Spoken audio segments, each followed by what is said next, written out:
श्री कृष्णा दोस्तों, हर हर महादेव। कैसे हैं आप सब? स्वस्थ और सुरक्षित होंगे। दोस्तों, भाग्य कब साथ नहीं देता और भाग्य किसका साथ नहीं देता। कुछ लोग ऐसे होते हैं जिनके घर में पैसों का आगमन बिल्कुल कम होता है, और कुछ लोग ऐसे होते हैं कि पैसा तो बहुत आता है, उस घर के सदस्य बहुत कमाते हैं, लेकिन घर में पैसा टिक नहीं पाता, दूसरे कामों में खर्च हो जाता है, घर आते आते ही खर्च हो जाता है। यदि ऐसी परेशानी है तो आप मान कर चलिए कि कहीं ना कहीं आपका गुरु ग्रह कमज़ोर है, आपका भाग्य आपका साथ नहीं दे रहा। और ऐसे में जहाँ पैसा कम होता है, धन कम आता है, परिवार के सदस्यों में आपसी मनमुटाव, कलह, क्लेश, ये सारी स्थितियाँ बनती चली जाती हैं, क्योंकि पैसा ही वह चीज़ है जो आपको सुख, संपत्ति, सौभाग्य सभी दे सकता है, ऐश्वर्य सभी दे सकता है। इसलिए पैसा जिंदगी के लिए बहुत ज़रूरी है। आज जो मैं उपाय बताने जा रही हूँ उससे संबंधित है। आप यह उपाय करते हैं, आप मान कर चलिए पैसे से संबंधित समस्या तो आपकी दूर हो ही जाएगी।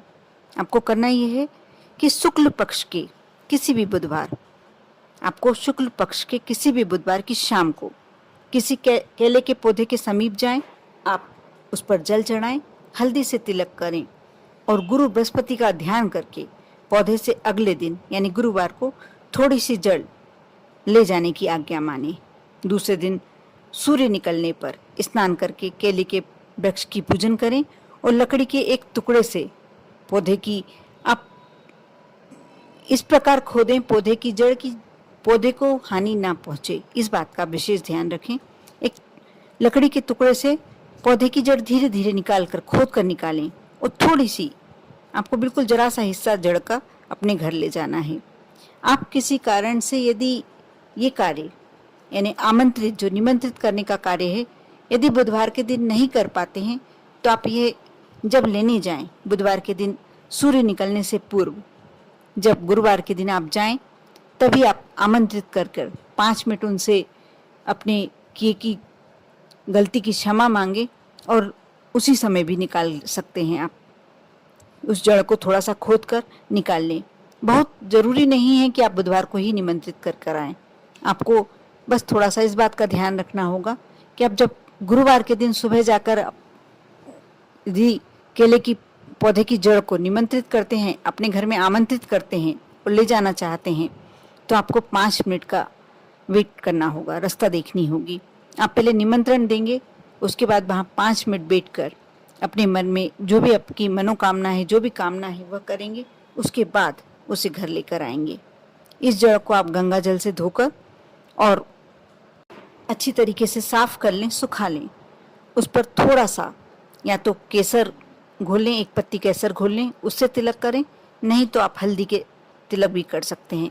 थोड़ी सी पिसी हुई हल्दी लेकर और उसमें थोड़ा सा गंगा जल या जल डालकर, साधारण जल डालकर और तिलक करें। जो आपने जड़ लेकर आए हैं उसे स्वच्छ कर लिया है, उसे आप तिलक करें। घी का दीपक जलाकर ओम ब्रह्म बृहस्पतये नमः, मैं मंत्र फिर से बोलने जा रही हूँ, ओम ब्रह्म बृहस्पतये नमः। इस मंत्र की 1 माला का जाप करें और उस जड़ को जल बाद में आप पीले कपड़े में लपेट कर अपनी तिजोरी में रख लें। इसके बाद प्रति गुरुवार को उस जड़ को आप तिलक लगाएं। केसर का लगाना चाहें तो केसर का लगाएं, हल्दी का लगाना चाहते हैं तो हल्दी का लगाएं। थोड़ा सा गंगा जल का छींटे दें और पुनः उसी पीले कपड़े में बांधकर इस मंत्र का जाप करें और पुनः तिजोरी में रख दें। जब भी आप ये टोटका करें, ये उपाय करें, तो आप पीले लड्डुओं का यदि बांट सकते हैं प्रसाद रूप में, तो आप अवश्य सिर्फ उसी दिन, गुरुवार के दिन, आप जब अपने घर में केले की या लड्डुओं को भी बांट सकते हैं, पीले रंग के बेसन के लड्डुओं को भी बांट सकते हैं, या फिर आप केले ले आएं और आपको स्वयं को नहीं खाना है उस दिन केले। आप इस बात का विशेष ध्यान रखें। आप ये कार्य कर रहे हैं, अपने घर में केले की जड़ लाकर पूजन कर रहे हैं, तो आप इस बात का अवश्य ध्यान रखें कि आपको स्वयं केला नहीं खाना है सिर्फ गुरुवार के दिन, और बाकी आप सबको दान कर सकते हैं, दे सकते हैं, किसी को भी खिला सकते हैं। और यदि आपके समक्ष नंदी महाराज बैल या गाय हो तो आप एक एक केला अवश्य उन्हें भी खिलाएं। आपके घर धन का आगमन इतनी तेजी से शुरू हो जाएगा, आप विश्वास ही नहीं करेंगे कि ये धन कहाँ से आ रहा है, इतनी सरलता से कैसे प्राप्त हो रहा है। लेकिन कुछ उपाय जिंदगी में ऐसे होते हैं कि जिससे हमारे भाग्य के सभी तरह से दरवाजे खुल जाते हैं और हम हर प्रकार की अपनी इच्छाएं, मनोकामनाएं पूर्ण कर सकते हैं।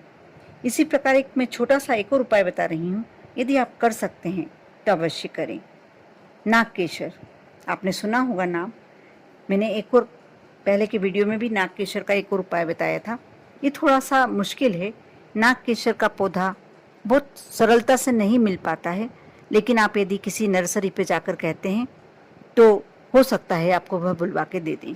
नागकेशर का पौधा आप किसी शुभ मुहूर्त में गुरुवार के दिन लाएं, घर में लाएं, उसे अच्छे तरीके से लगाकर अपने घर की पूर्व दिशा में घर के ईशान कोण पर रखें और नियमित रूप से उसकी देखभाल करें।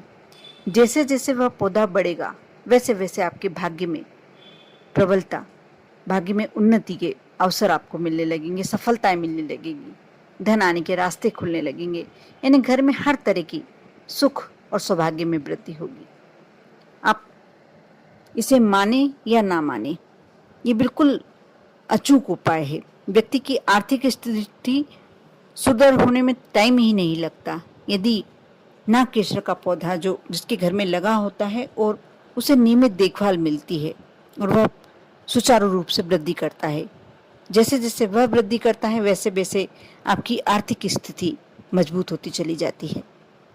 क्योंकि नागकेशर एक पवित्र वस्तु होती है, उसे बहुत ही सरलता से नहीं प्राप्त किया जा सकता। उसका पौधा थोड़ा मुश्किल होता है लाना, लेकिन यदि आपको कहीं से मिल जाए, प्राप्त हो जाए तो आपके लिए बहुत ही अच्छा है, आपके भाग्य प्रबल करने के लिए बहुत अच्छा है। कर देखें, विश्वास बनाए रखें।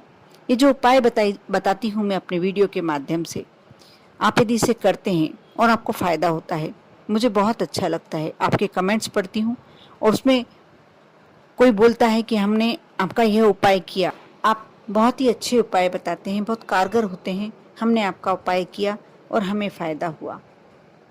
मैं बहुत खुश होती हूँ और मुझे लगता है कि ज़रूर ये उपाय सभी को मिलना चाहिए जो ऐसी परिस्थितियों से गुजर रहे हैं। आप भी यदि ऐसा कोई व्यक्ति देखें तो अवश्य शेयर करें। आप पर और आपके पूरे परिवार पर भोलेनाथ की कृपा हमेशा बनी रहे। ओम नमः शिवाय।